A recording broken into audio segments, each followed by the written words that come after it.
উৎসব মানেই হচ্ছে একটা আনন্দের বিষয়, এটা একটা ইতিবাচক বার্তা দেয়। এখানে 91টা দেশের চলচ্চিত্র প্রদর্শিত হবে। বিভিন্ন দেশ থেকে মানুষ এসছে যারা আমাদের সংস্কৃতি সম্পর্কে জানে। এই যে চলচ্চিত্রগুলো প্রদর্শন হবে এগুলোকে বলছি সিনেমা। এগুলো হচ্ছে সমসাময়িক বিভিন্ন বিষয়ে বিশ্বের বিভিন্ন সমাজে কি ঘটে যাচ্ছে তাদের দেখবেন। অনেক অনেক প্রবাদ বাক্য অন্য যে কোনো ভাষায় খুঁজলেই পেয়ে যাবে, কারণ জ্ঞানী লোকেরা সবসময় বিশ্বে একই ভাষায় কথা বলে। এই যে সমাজগুলোর মূল্যবোধ অনেক বিষয়ে একরকমের ছিল, সেই মূল্যবোধের জায়গায় চর্চার আবার একটা ক্ষেত্র তৈরি করা,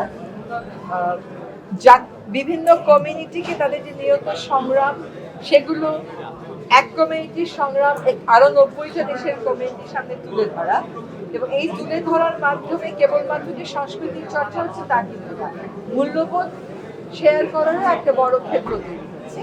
আমি মনে করি মানুষে মানুষের সমাজে মেলবন্ধন গড়ে তোলার জন্য এরকম উৎসব অনেক জরুরি।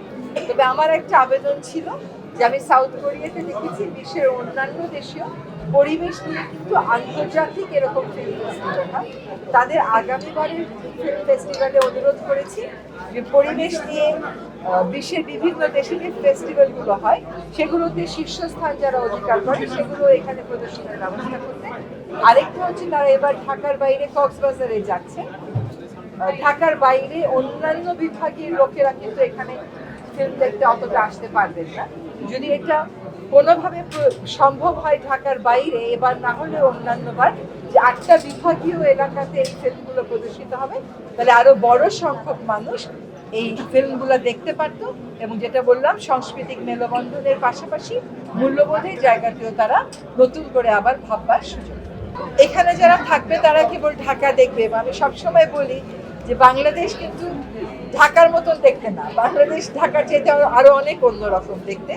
তো তারা কক্সবাজার দেখতে যাবে, বিশ্বের সবচাইতে বড় আনব্রোকেন সমুদ্র সৈকত দেখবে।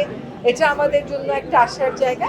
সমুদ্র সৈকতে বিশ্বের অনেক জায়গাতেই ফিল্ম ফেস্টিভ্যাল হয়, সেখানে সকলে উপভোগ করুক, আমাদের দেশের সৌন্দর্যটাকে একটু দেখুক, কিন্তু বীজটা যেন কোনোভাবে নষ্ট না করে সেই একটা আবেদন চাই।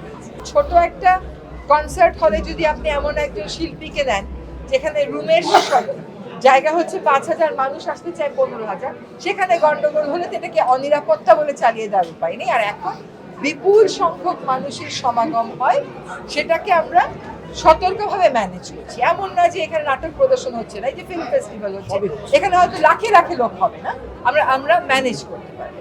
এন্ড অফ দ্য ডে কিন্তু নিরাপত্তার দায়িত্বটা, শৃঙ্খলা রক্ষার দায়িত্বটা সরকারের উপরই এসে। 52 বছরের সংকট এক মাসে সমাধান করা সম্ভব না, কারণ আমার হাতে আর 1 মাস আছে, কিন্তু এটা খুবই গুরুত্বপূর্ণ একটা কাজ। এটা এতদিন হয়নি, এটাই দুঃখজনক। আমি দেখি কাজটা আমি শুরু করে দিয়ে যেতে পারি কিনা, কিন্তু আমার পক্ষে এটা শেষ করা তো কোনোভাবেই সম্ভব না।